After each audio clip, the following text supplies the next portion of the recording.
Media మిత్రులకు నమస్కారం. నిన్న ఈరోజు AICC secretary Telangana state incharge Manik Thakur గారు, బోస్రాజ్ గారు, శ్రీనివాసన్ గారి సారథ్యంలో కమిటీ చైర్మన్లు, వర్కింగ్ ప్రెసిడెంట్లు, వైస్ ప్రెసిడెంట్లు, మాజీ పిసిసి అధ్యక్షులు, మాజీ సిఎల్పి లీడర్లు, మాజీ మంత్రులు, మాజీ పార్లమెంట్ సభ్యులు, మాజీ శాసనసభ్యులు, ప్రస్తుతం ఉన్న 33 జిల్లాల పార్టీ అధ్యక్షులు, ముఖ్యమైన నాయకులను అందరినీ పిలిచి నిన్న ఇవాళ చర్చించి సమీక్షించి తెలంగాణ రాష్ట్రంలో రాహుల్ గాంధీ గారి పర్యటనను తేదీలు ఖరారు చేయడం జరిగింది. రాహుల్ గాంధీ గారి పర్యటన మే 6, 7 తారీఖులలో 2 రోజులు తెలంగాణ రాష్ట్రానికి ప్రత్యేకంగా కేటాయించి తెలంగాణ రాష్ట్రంలో రైతులు ఎదుర్కొంటున్న సమస్యల మీద, నిరుద్యోగ యువత యొక్క సమస్యల మీద, విద్యార్థుల సమస్యల మీద, అమరవీర కుటుంబాల సమస్యల మీద ఇచ్చిన తెలంగాణ రాష్ట్రంలో వచ్చిన కేసీఆర్ గారు ఏ రకంగా తెలంగాణ ప్రజలను హింసించి దోపిడీకి పాల్పడి ఆర్థిక ఉగ్రవాదిగా మారి అధికార ఉన్మాదిగా మారి తెలంగాణ రాష్ట్రాన్ని ఎట్లా కొల్లగొడుతున్నాడో, తెలంగాణ ప్రజల్ని ఎట్లా నిర్బంధాలకు గురి చేస్తున్నాడో వీటన్నింటినీ రాహుల్ గాంధీ గారు వివరించిన తర్వాత మనమిచ్చిన రాష్ట్రం మనమే కాపాడాలి, మన కాంగ్రెస్ను నమ్ముకొని ఉన్న ప్రజల్ని ఒక భరోసా కల్పించాలి అని చెప్పి రాహుల్ గాంధీ గారు ఒక స్పష్టమైన నిర్ణయం తీసుకొని మే 6, 7 తారీఖులను తెలంగాణ రాష్ట్ర పర్యటన ఖరారు చేయడం జరిగింది. ప్రధానంగా ఈ పర్యటనలో రైతుల యొక్క సమస్యల్ని దృష్టిలో పెట్టుకొని రైతు సంఘర్షణ సభగా వరంగల్లో నిర్వహించబోయే సభకు పేరు పెట్టుకోవడం జరిగింది. రైతు సంఘర్షణ సభలో తెలంగాణ రాష్ట్రం ఏర్పడ్డ తర్వాత 8,000 మంది రైతులు ఆత్మహత్యలు చేసుకున్నారు. వివిధ కారణాల చేత 74,000 మంది రైతులు చనిపోయారు. ఈ లెక్కలు కాంగ్రెస్ పార్టీ చెబుతున్నవి కాదు. 8,000 మంది రైతులు చనిపోయిన లెక్కలు నేషనల్ క్రైమ్ రికార్డ్ బ్యూరో లెక్కల ప్రకారం తెలంగాణ రాష్ట్రంలో 8,000 మంది రైతులు ఆత్మహత్యలు చేసుకున్నారు. దేశంలోనే 2వ స్థానం ఆక్రమించిన తెలంగాణ రాష్ట్రం అని చెప్పి కేంద్ర ప్రభుత్వ రంగ సంస్థ నిర్ధారించి చెప్పడం జరిగింది. పార్లమెంట్లో నా ప్రశ్నకే సమాధానం ఇవ్వడం జరిగింది. రెండవది, 2018 నుంచి 2022 వరకే రైతు బీమా పథకం ద్వారా 74,000 మందికి లబ్ధి చేకూరి 74,000 మంది రైతులు చచ్చిపోతే ప్రతి కుటుంబానికి 5 లక్షల రూపాయలు ఇచ్చినామని చెప్పి వ్యవసాయ శాఖ మంత్రి నిరంజన్ రెడ్డి గారు స్వయంగా తన ట్విట్టర్ను వేదికగా తెలంగాణ సమాజానికి నిస్సిగ్గుగా చెప్పిండు.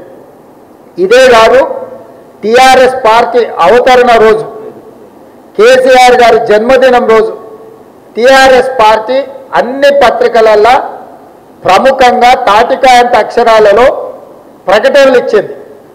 తెలంగాణ రాష్ట్రంలోనే కాదు, గోవాలో కొంకణి భాషలు ఇచ్చారు, గుజరాత్లో గుజరాత్ భాషలు ఇచ్చారు, అస్సాం, మిజోరాం, నాగాలాండ్ లాంటి ఎక్కడో సుదూర ప్రాంతాలలో ఉన్న రాష్ట్రాలలో కూడా ఆ యొక్క స్థానిక భాషలలో పత్రికా ప్రకటనలు ఇచ్చి కేసీఆర్ ప్రభుత్వంలో 2018 నుంచి 2022 వరకు 74,000 మంది రైతులు చచ్చిపోయినారు.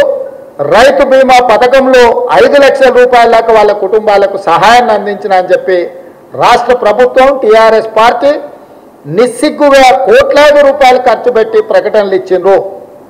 అంటే ప్రభుత్వము రాష్ట్రం కేంద్రం కలిసి అధికారికంగా తేల్చిన లెక్కల ప్రకారము 82,000 మంది రైతులు తెలంగాణ రాష్ట్రం ఏర్పడిన తర్వాత చనిపోయిందని చెప్పి వాళ్ళ అధికారిక లెక్కలు చెప్తున్నారు. ఇంతకంటే దుర్మార్గం ఇంకేమైనా ఉందా? ఇంతకంటే దారుణమైన సంఘటనలు ఇంకెక్కడైనా ఉంటాయా? మీరు చూసిండ్రు, వానకాలం పంటల సందర్భంగా కొనుగోలు కేంద్రాలు తెరవకపోవడం, గోనె బస్తాలు ఇవ్వకపోవడం, రవాణా సౌకర్యాలు ఏర్పాటు చేయకపోవడం, మిల్లులకు కోటా కేటాయించకపోవడం వల్ల కల్లాలలో కుప్పల మీద ఎండకెండి వానకు తడిసి చలికి పండుకొని గుండెలాగి చచ్చిపోయిన రైతులు ఎంతోమంది ఉన్నారు. అప్పుడు రైతులకు మద్దతు ఇవ్వడానికి, రైతులకు భరోసా కల్పించడానికి కాంగ్రెస్ పార్టీ కల్లాలో కాంగ్రెస్ అనే కార్యక్రమాన్ని తీసుకొని ప్రభుత్వం మీద ఒత్తిడి తీసుకొచ్చింది. ఆ తర్వాత వరి కొనుగోలు ఆలస్యమై రైతులు నష్టపోతుంటే, దళారులు దోపిడీ చేస్తుంటే, మిల్లర్లు కొల్లగొడుతుంటే ఇందిరా పార్క్ దగ్గర వరి దీక్ష పేరు మీద వేలాది మందితో 2 రోజులు కాంగ్రెస్ పార్టీ దీక్ష తీసుకొచ్చి రాష్ట్ర కేంద్ర ప్రభుత్వాల యొక్క వైఫల్యాన్ని, రాష్ట్ర కేంద్ర ప్రభుత్వాలు కూడబలుక్కొని రాజకీయ ప్రయోజనం కోసం ఒకరి మీద ఒకరు ఆరోపణలు చేసుకుంటూ కాలక్షేపం చేసి రైతుల ప్రాణాలను బలిగొన్న విషయాన్ని కూడా ఇందిరా పార్క్ దగ్గర వరి దీక్ష ద్వారా ప్రజలకు తెలియజెప్పడం జరిగింది. ప్రభుత్వం మీద ఒత్తిడి తీసుకురావడం జరిగింది. వానాకాలంలో వచ్చిన అనుభవంతో ఈ ఎండాకాలంలో చేతికొచ్చే పంటను ప్రభుత్వం సరైన విధంగా ఒక కార్యాచరణ తీసుకొని ముందుకెళ్తుందని భావించడం. కానీ వానాకాలంలో వచ్చిన అనుభవాలను దృష్టిలో పెట్టుకొని కేసీఆర్ గారు, మీరు యాసంగిలో ఒరేస్తే ఊరేసుకున్నట్టే, ఒరేసుకున్న వాళ్ళ కర్మ, ఇంకా వాళ్ళ చావు వాళ్ళు చావాల్సిందే, మేము మాత్రం ఒక గింజ కూడా కొనేది లేదు అని బరి తెగించి నిస్సిగ్గుగా రాష్ట్ర ప్రభుత్వం కేసీఆర్ గారు అధికారికంగా ప్రకటన చేసిండు.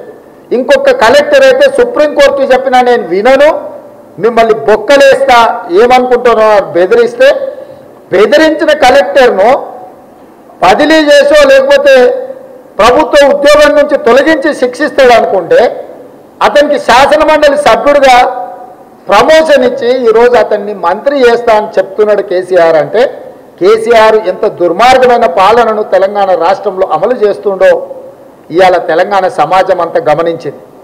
వీటన్నిటిని దృష్టిలో పెట్టుకొని ఆనాడు కేసీఆర్ రైతులందరికీ మీరు పంట వెయ్యకండి, మీ పంట కొనేది లేదు అని బరితెగించి చెప్పినప్పుడు ప్రజలందరికీ పంట వేద్దని చెప్పిన కేసీఆర్ గారు సొంత ఫామ్ హౌస్లో గజ్వేల్లో 150 ఎకరాలలో వరి పండిస్తే అవన్నీ ఆధారాలతో కూడుకున్న వివరాలను ప్రజలకు వివరించి కేసీఆర్ దగ్గర ఎవరైతే వరి కొనుగోలు చేస్తాడో రైతులు పండించిన చివరి గింజ వరకు వాళ్ళే రైతుల పంటను కూడా కొనాల్సిందే, కొనకపోతే కేసీఆర్ను టీఆర్ఎస్ పార్టీని నడి బజార్లో ఉరిదీస్తామని చెప్పి పోరాట కార్యాచరణ తీసుకున్నది కూడా కాంగ్రెస్ పార్టీ. కేసీఆర్ మాటలు నమ్మిన వాళ్ళు 55 లక్షలు యాసంగిలో వరి పండించాల్సిన వాళ్ళు 20 లక్షల ఎకరాలు తగ్గి 35 లక్షలు మాత్రమే పండించారు. 35 లక్షల ఎకరాలలో పండించిన పంట చేతికొచ్చింది. ప్రభుత్వం కొనును అని చెప్పడంతో భయపడిపోయి 30% పంట మిల్లర్లకు 1,300 రూపాయలకి పండించిన పంటను అగ్గో సగ్వకు దళారుల చేతుల్లో, మిల్లర్ల చేతుల్లో దోపిడీకి గురై అగ్గో సగ్వకు అమ్ముకున్నారు. కానీ కేసీఆర్ అన్ని దొంగ మాటలే మాట్లాడతాడు, లుచ్చ వ్యవహారాలు చేస్తాడని నమ్మిన వాళ్ళు, ఏ గింజ అమ్ముకుంటే ఇంట్లో పెట్టుకున్న వాళ్ళకు ఇవాళ కాంగ్రెస్ పార్టీ ఒత్తిడితోని, కాంగ్రెస్ పార్టీ పోరాటంతో ఈ రైతులకు అండగా నిలబడడానికి, వరి కొనుగోళ్లపై యుద్ధం ప్రకటించడానికి రాహుల్ గాంధీ గారు తెలంగాణ పర్యటనకు వస్తున్నాడని చెప్పిన తర్వాత నరేంద్ర మోడీ కేసీఆర్ మెడలు వంచి వరి కొనుగోలు కేంద్రాలను తెరిపించిన ఘనత కాంగ్రెస్ పార్టీ.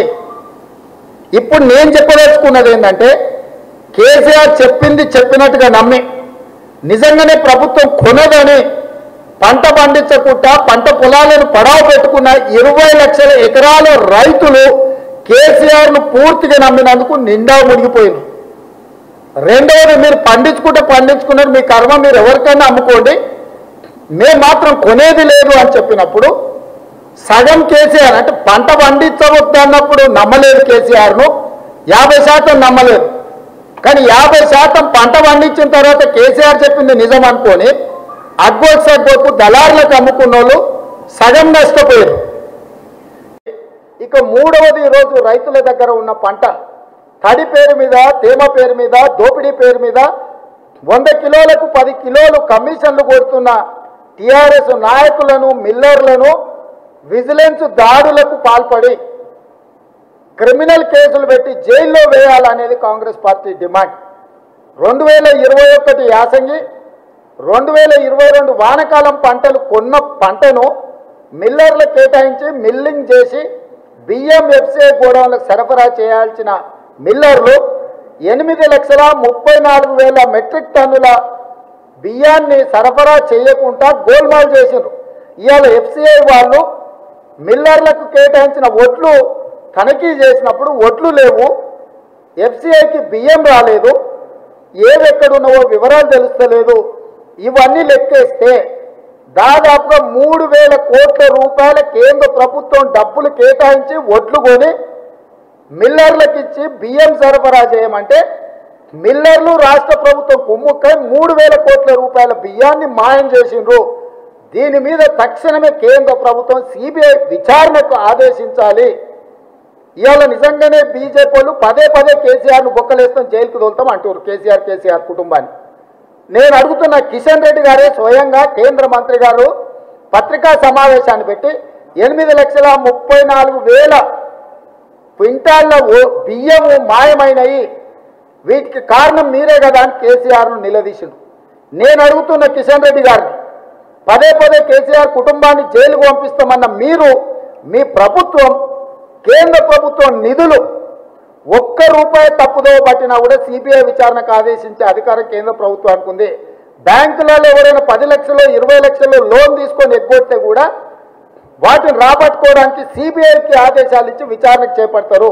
ఇవాళ కేంద్ర ప్రభుత్వం నిధులు 3,000 కోట్ల రూపాయలు గోల్మాల్ జరిగితే మిల్లర్ల మీద, రాష్ట్ర ప్రభుత్వం మీద, సివిల్ సప్లైస్ కార్పొరేషన్ మీద మీరెందుకు సిబిఐ విచారణకు ఆదేశించి బాధ్యులైన కేసీఆర్ కుటుంబానికి జైలుకు పంపిస్తలేరు అంటే ఈరోజు ఈ రాష్ట్రంలో బీజేపీ టీఆర్ఎస్ యొక్క కుమ్ముకు, నిధుల దోపిడీ, రైతుల చావులకు కారణం కేవలం టీఆర్ఎస్ బీజేపీ రాజకీయ ఆరోపణలు ప్రత్యారోపణలు చేసుకుంటూ వాళ్ళ రాజకీయ పార్టీలను విస్తరించుకొని రాజకీయ ప్రయోజనం పొందాలని ఏదైతే నాటకాలు ఆడుతుండ్రో, ఈ నాటకాలన్నిటిని కూడా గ్రామాన బూత్ లెవెల్లో రైతులకు వివరించి ఈ సమస్య మీద రాష్ట్ర కేంద్ర ప్రభుత్వం మీద పోరాటం చేయడానికి రాహుల్ గాంధీ గారు మే 6-7 తారీఖులలో తెలంగాణ రాష్ట్రానికి వస్తున్నాడు. కాబట్టి తెలంగాణలో ఉన్న విద్యార్థులకు, నిరుద్యోగ యువకులకు,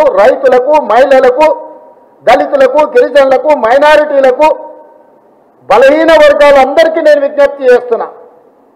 తెలంగాణ రక్షకుడుగా రాష్ట్ర కేంద్ర ప్రభుత్వాల మీద పోరాటం చేయడానికి రైతు సంఘర్షణ సభకు రాహుల్ గాంధీ గారు వస్తున్నారు. ప్రతి బూత్ నుంచి 10 మంది తరలిరండి. ప్రతి బూత్ నుంచి 10 మంది తరలి రావడం ద్వారా రాష్ట్రం నలుమూలలో రాహుల్ గాంధీ గారు ఇచ్చే సందేశాన్ని తీసుకెళ్లి మీ గ్రామాలలో, ప్రతి తండాలలో, గూడాలలో, మారుమూల పల్లెల్లో ప్రతి తలుపు తట్టండి, ప్రతి గుండెకి చేర్చండి. రాహుల్ గాంధీ గారు అందించే నినాదాన్ని, పోరాట స్ఫూర్తిని, తద్వారా తెలంగాణ రాష్ట్రాన్ని కాపాడుకుందాం. ఈ తెలంగాణ రాష్ట్రాన్ని కాపాడుకొని సంవత్సరం లోపల తెలంగాణలో ఎన్నికలు రాబోతున్నాయి. కాంగ్రెస్ పార్టీ అధికారంలోకి రాబోతుంది. అధికారంలోకి వచ్చిన కాంగ్రెస్ పార్టీ రైతు పండించిన అన్ని రకాల పంటల్ని గిట్టుబాటు ధర ఇచ్చి, కనీస మద్దతు ధర ఇచ్చి కొనుగోలు చేసే బాధ్యత కాంగ్రెస్ పార్టీ తీసుకుంటుంది. ఈ అన్ని అంశాలను ప్రజలకు వివరించడానికి రాహుల్ గాంధీ గారు వస్తున్నారు. కాబట్టి పార్టీలకు అతీతంగా తెలంగాణ సమాజం అంతా పోరాట స్ఫూర్తిని ప్రదర్శించి వరంగల్ సభను విజయవంతం చేయాల్సిందిగా తెలంగాణ సమాజానికి కాంగ్రెస్ పార్టీ అధ్యక్షుడిగా నేను విజ్ఞప్తి చేస్తున్నా. హాయ్ ఫ్రెండ్స్, మా టుడే టుమారో యూట్యూబ్ ఛానల్ చూస్తున్నందుకు చాలా థ్యాంక్స్. మరిన్ని లేటెస్ట్ వీడియోస్ కోసం వెంటనే సబ్స్క్రైబ్ చేయండి. అలాగే ఈ బెల్ ని కూడా రింగ్ చేసేయండి. మా నోటిఫికేషన్స్ అన్ని మీ మొబైల్లో వస్తాయి. అలాగే మా వీడియోస్ మీకు నచ్చితే లైక్ చేయండి, షేర్ చేయండి, నచ్చకపోతే కామెంట్ చేయండి.